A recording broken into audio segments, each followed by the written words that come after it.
ಇನ್ನು ರಾಜಕೀಯ ಸುದ್ದಿಗಳತ್ತ ಗಮನ ಹರಿಸೋಣ. ಕೇಂದ್ರದಿಂದ ಸರಿಯಾಗಿ ಅನುದಾನ ಸಿಗ್ತಿಲ್ಲ ಅನ್ನೋ ಆರೋಪವನ್ನ ರಾಜ್ಯ ಸರ್ಕಾರ ಮಾಡಿದೆ. ಕೇಂದ್ರದಿಂದ ಅನುದಾನಕ್ಕೆ ಕತ್ರಿ ಹಾಕಿದ್ದಾರೆ ಅಂತ ರಾಜ್ಯ ಸರ್ಕಾರ ಆರೋಪ ಮಾಡೋದ್ರ ಮುಖಾಂತರ ಹಲವು ವರ್ಷಗಳ ಅನುದಾನ ತೆರಿಗೆ ಹಣದ ದಾಖಲೆಯನ್ನ ಸಿದ್ಧಪಡಿಸಿಟ್ಕೊಂಡಿದೆ ರಾಜ್ಯ ಸರ್ಕಾರ.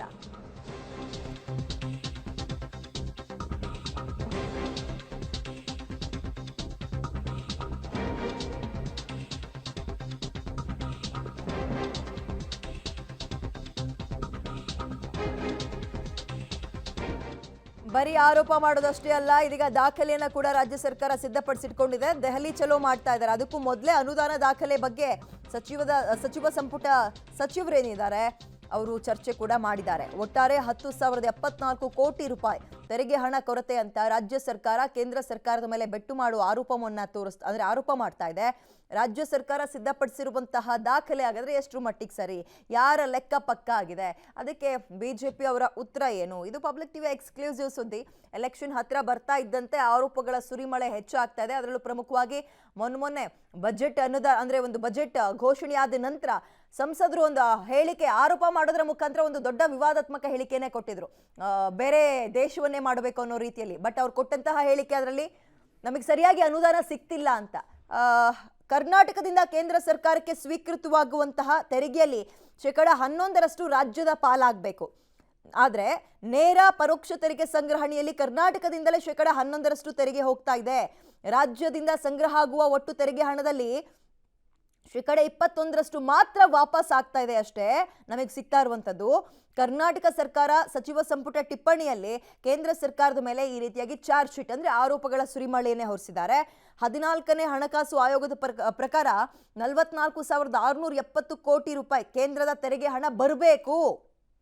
15ನೇ ಹಣಕಾಸು ಆಯೋಗದ ಪ್ರಕಾರ 34,596 ಕೋಟಿ ರೂಪಾಯಿ ಕೇಂದ್ರದ ತೆರಿಗೆ ಹಣ ಬರಬೇಕು. ಒಟ್ಟಾರೆ 10,074 ಕೋಟಿ ತೆರಿಗೆ ಹಣ ಕೊರತೆಯಾಗಿದೆ ಅಂತ ರಾಜ್ಯ ಸರ್ಕಾರ ಆರೋಪ ಮಾಡ್ತಾ ಇದೆ. ಚುನಾವಣಾ ಹೊಸ್ತಿಲಲ್ಲಿ ಕೆಲವೊಂದು ದಾಖಲೆಯನ್ನು ಕೂಡ ರೆಡಿ ಮಾಡ್ಕೊಂಡಿದ್ದಾರೆ.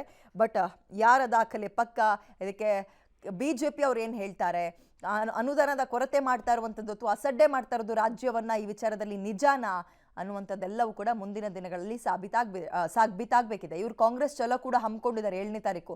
ಅದಕ್ಕೂ ಮುಂಚೆಯೇ ಇದೆಲ್ಲದ್ರ ಬಗ್ಗೆ ದಾಖಲೆನ ರಿಲೀಸ್ ಮಾಡಿ ಕೇಂದ್ರ ನಮಗೆ ಮಾಡ್ತಾ ಇರುವಂತಹ ಅನ್ಯಾಯ ನೋಡಿ ಅಂತ ಜನರ ಕಣ್ಣಿಗೆ ಅಂದರೆ ಜನರಿಗೆ ತೋರಿಸುವಂತಹ ಲೆಕ್ಕಾಚಾರ ರಾಜ್ಯ ಕಾಂಗ್ರೆಸ್ನದಾಗಿದೆ. ಈಗ ಹೆಚ್ಚಿನ ಡೀಟೇಲ್ಸ್ ನಮ್ಮ ಪ್ರತಿನಿಧಿ ಮಸೂದ್ ನೀಡ್ತಾರೆ. Good morning Masood. ಚುನಾವಣೆಯ ಹತ್ರದಲ್ಲೇ ಇರುವಾಗ ರಾಜ್ಯ ಸರ್ಕಾರ ಬಹಳ ಗಂಭೀರ ಆರೋಪ, ನಮಗೆ ಅನ್ಯಾಯ ಆಗ್ತಾ ಇದೆ ತೆರಿಗೆ ಹಣದಲ್ಲಿ, ಅಂದ್ರೆ ನಮಗೆ ಕೊಡಬೇಕಾಗಿರುವ ಅನುದಾನವನ್ನ ಕೊಡ್ತಾ ಇಲ್ಲ ಕೇಂದ್ರ ಸರ್ಕಾರ ಅಂತ ಆರೋಪ. ಅದಕ್ಕೆ ಬಿಜೆಪಿ ಅವರ ಉತ್ತರ ಏನು? ಬರೀ ಆರೋಪ ಮಾತ್ರ ಮಾಡ್ತಾ ಇದೆಯಾ ಕಾಂಗ್ರೆಸ್, ಅಥವಾ ಆರೋಪದ ಜೊತೆಗೆ ಡಾಕ್ಯುಮೆಂಟ್ಸ್ ಕೂಡ ತೋರಿಸ್ತಾ ಇದ್ದಾರಾ? ಡೀಟೇಲ್ಸ್ ಏನಿದೆ? ವಿದ್ಯಾ, ರಾಜ್ಯಕ್ಕೆ ಬರಬೇಕಾದಂತಹ ಅನುದಾನದಲ್ಲಿ ತಾರತಮ್ಯ ಆಗ್ತಿದೆ, ಮಲತಾಯಿ ಧೋರಣೆಯನ್ನು ಕೇಂದ್ರ ಸರ್ಕಾರ ಅನುಸರಿಸ್ತಾ ಇದೆ ಅನ್ನುವಂಥದ್ದು ಆರೋಪ ಈಗಿಂದಲ್ಲ. ಮೊದಲ 10 ವರ್ಷಗಳಲ್ಲಿ UPA ಅವಧಿ ಇದ್ದಾಗಲೂ ಕೂಡ ಈ ಆರೋಪ ಬಂತು. ಈಗ ಈ 10 ವರ್ಷಗಳಲ್ಲಿ BJP NDA ಸರ್ಕಾರ ಕೇಂದ್ರದಲ್ಲಿದೆ, ಈಗಲೂ ಕೂಡ ಆರೋಪ ಗಂಭೀರವಾಗಿ ಕೇಳಿ ಬರ್ತಾ ಇದೆ.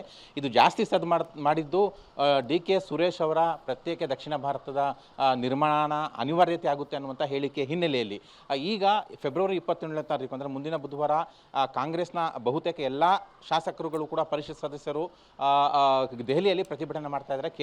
ಕೇಂದ್ರದಿಂದ ಅನುದಾನ ಸರಿಯಾಗಿ ಬರ್ತಾ ಇಲ್ಲ, ಅಸಮರ್ಪಕವಾಗಿ ಬರ್ತಾ ಇದೆ, ತಾರತಮ್ಯ ಆಗ್ತಾ ಇದೆ ಅನ್ನುವಂತಹ ಆರೋಪ ಇಟ್ಕೊಂಡು ದೆಹಲಿನಲ್ಲಿ ಹೋಗಿ ಪ್ರತಿಭಟನೆ ಮಾಡ್ತಾ ಇದ್ದಾರೆ.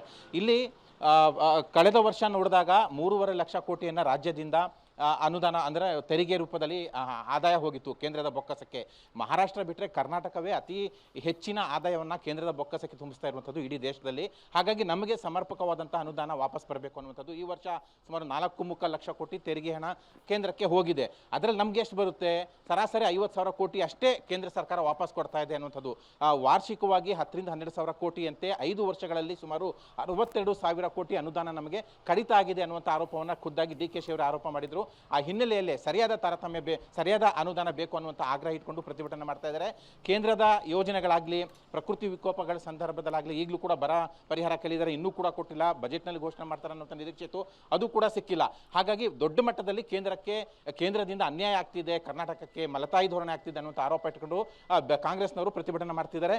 ಆದರೆ ಜಟಾಪಟಿ ಏನು ಮಾಡ್ತಾ ಇದ್ದಾರೆ ಇವರು BJP ಅವರು, ನಿಮ್ಮ UPA ಅವಧಿಯಲ್ಲಿ ಎಷ್ಟು ಕೊಟ್ಟಿದ್ರು, ನಮ್ಮ ಕೇಂದ್ರ ಸರ್ಕಾರದ ಅವಧಿಯಲ್ಲಿ ಎಷ್ಟು ಕೊಟ್ಟಿದ್ದಾರೆ, ಬನ್ನಿ ಚರ್ಚೆಗೆ ಅಂತ ಹೇಳ್ತಿದ್ದಾರೆ. ಆದರೆ ಬಹುತೇಕರ ಅಭಿಪ್ರಾಯ ಏನಂದ್ರೆ ರಾಜ್ಯಗಳಿಗೆ, ಅದರಲ್ಲೂ ದಕ್ಷಿಣ ಭಾರತದ ರಾಜ್ಯಗಳಿಗೆ ಅನ್ಯಾಯ ಆಗ್ತಿದೆ ಅನ್ನೋ ಆರೋಪ ಬಹುತೇಕರು ಮಾಡ್ತಾ ಇದ್ದಾರೆ.